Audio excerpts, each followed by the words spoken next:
Hi guys! Ako nga pala si Nes at andito nga kami ngayon sa Pilipinas para magbakasyon. Naubusan na nga kami niyan ng tubig kaya naman bumili na nga si Mahal sa labas. Sabi ko nga bilisan nga lang niya dahil nga malapit ng umulan. Hindi nga maganda yung klima ngayon dito dahil panay ulan nga. Kinagabihan nga nalulula nga daw siya kaya naman chinek nga namin ang kanyang BP. At ayan nga, hindi pa nga rin nagbabago yung diastolic niya.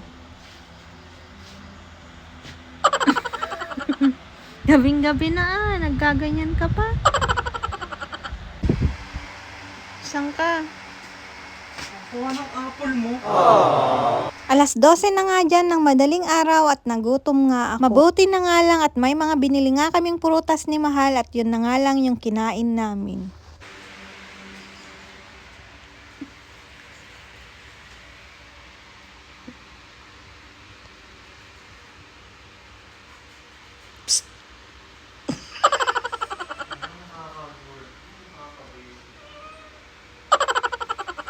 Nagulat ako may nasutsut. Tapos nakaputi. Ako.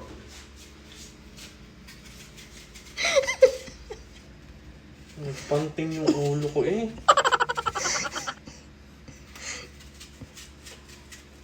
May nasutsut, tapos nakaputi. Ikaw maingay. Tulog na ang inay. Ayan nga at natakot nga daw siya.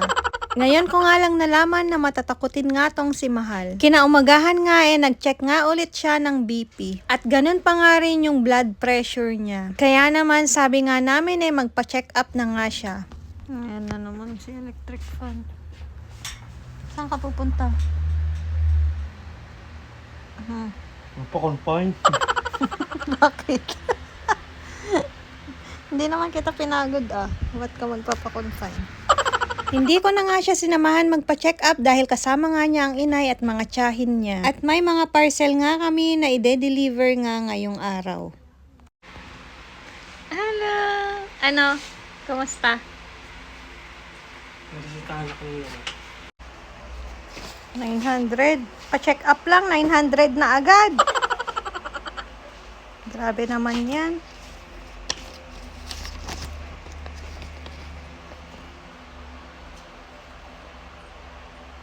Magkano isang gamot mo, Mahal?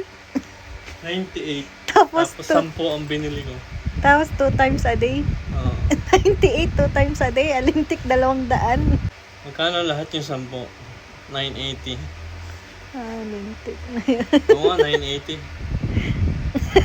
So 5 days Sabi ko mo sa lang magtitinda. yun. 5 days mo lang yun. Sabi eh. Magkano ho? 980. 980? Sabi ko ngayon. Nag-isip ako ng ganito. Kukunin ko ga. Binasa ko yung papel. 10 peraso.